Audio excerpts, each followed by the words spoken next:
At the age of 11, I should be dressing up, doing all the girly stuff, having fun, and just being a child.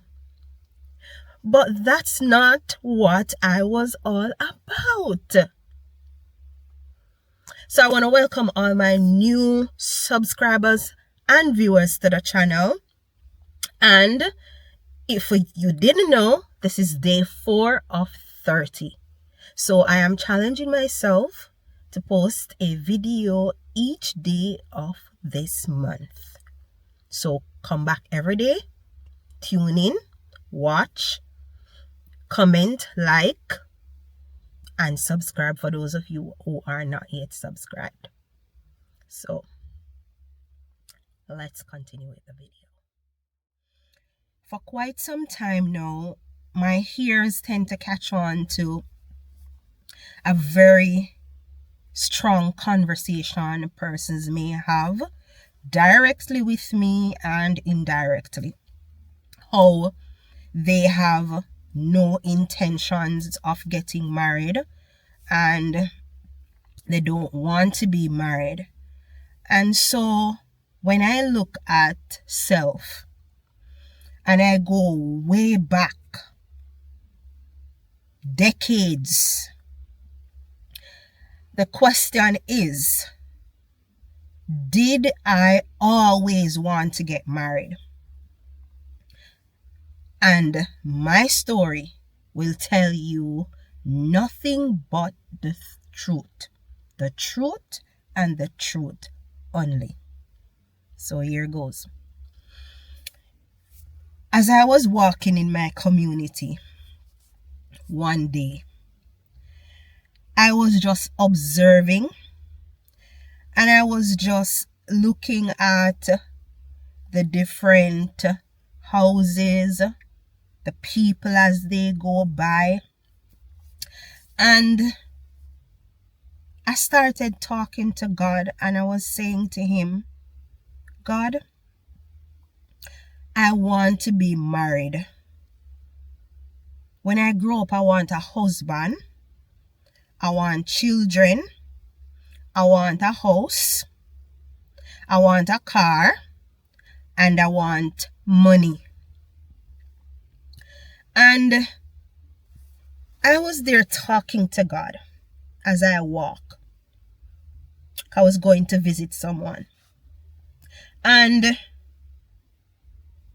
I don't remember if I had mentioned to God by what age I hope to accomplish all of that.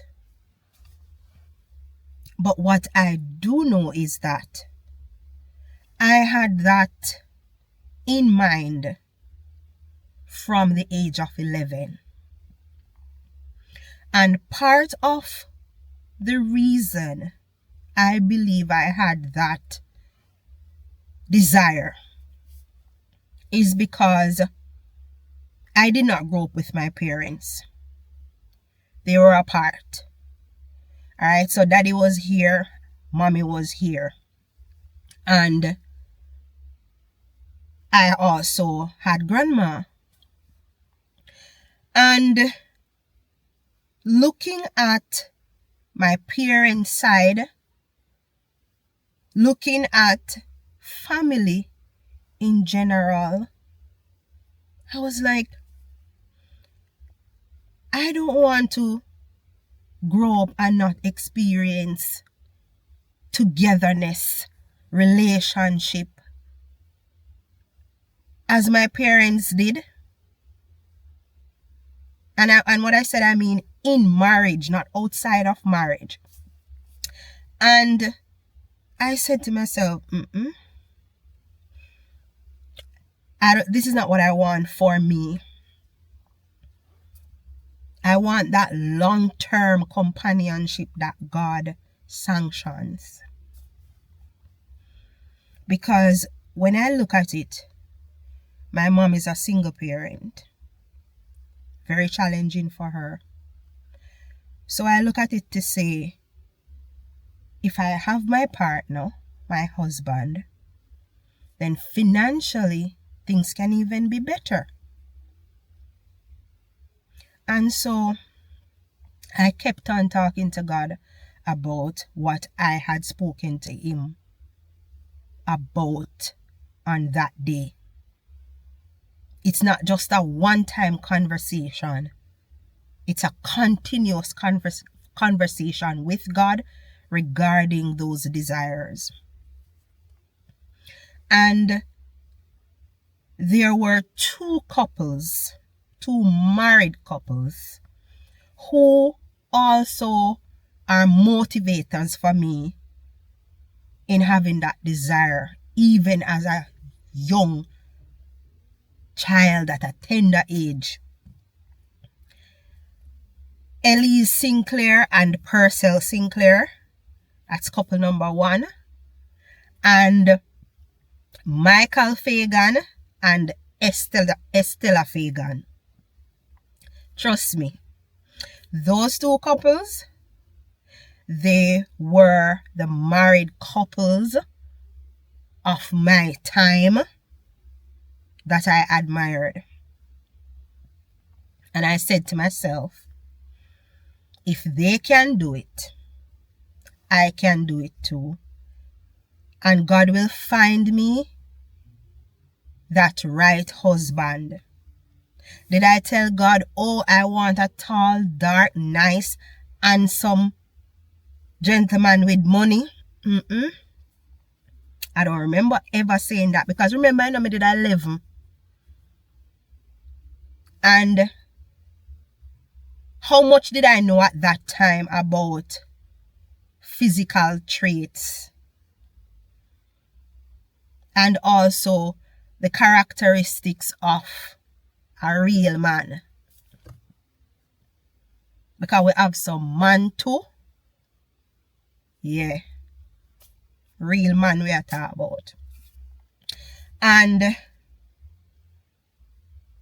as time progresses,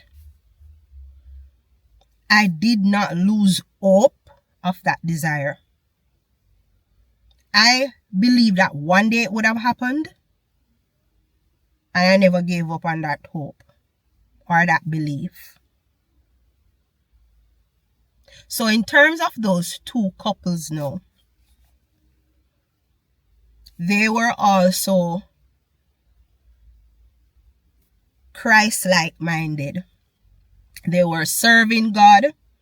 They had different roles and responsibilities in the church. And so most of what I have seen or observed comes from what the scripture says. And those are good things to observe. From time to time, I would also be a guest at the Fagans' home. And so I get to see more of how they interact with each other, what the relationship is like, in the home with the family, when visitors are there, when other family members are there. And I must say, it's top tier, okay? Top tier. They know how to entertain visitors, family members. All right? The same goes for the Sinclairs as well, and they were very good people. I had good relationships with them. All right? And so, yes, no, maybe for some of you, you want to, but your situation has allowed you not to think that way. But guess what? One thing I know is God is the author and the finisher of our faith. And there are some things in life that is for us, and there are other things in life that's just not for us. So sometimes some of the things that we may want is not in the plan of God. And so you heard how long I have been speaking to God about my desire. It has been decades. That was from I was 11. Alright? And I got married pretty early.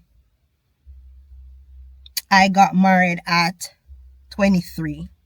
So that's pretty early. So that's like what? 12 years after my first conversation with God about marriage and family and life in general. No, not everybody will get married, because you have to remember that some persons are born eunuchs, and so they will never experience that kind of relationship. And some will make themselves eunuchs. Alright? And nothing is wrong with that.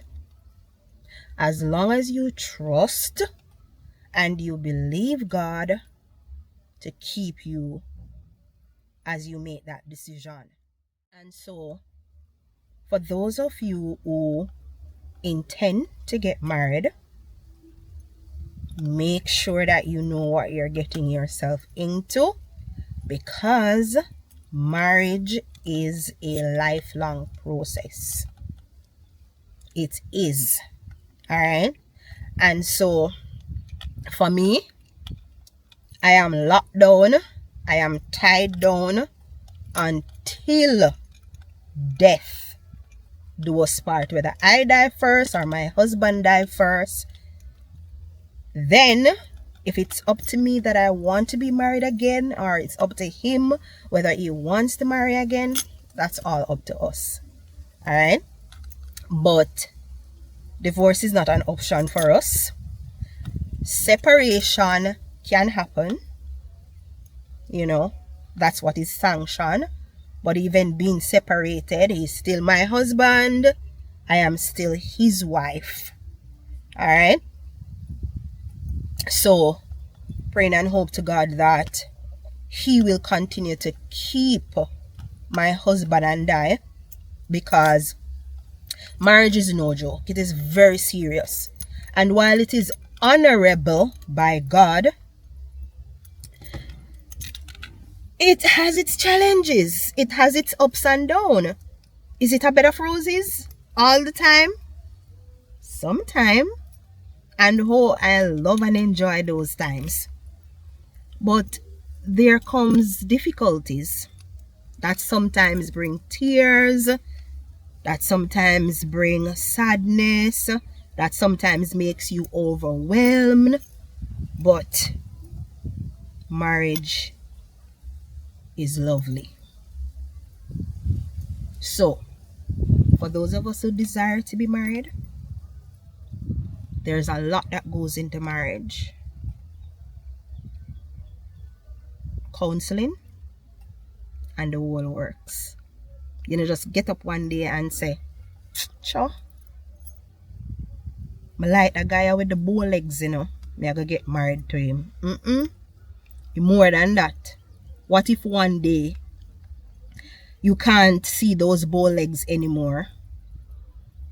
What are you going to be attracted to? Or what is there that is going to be attracted to, if that was the only thing that you were attracted to? Think on those things.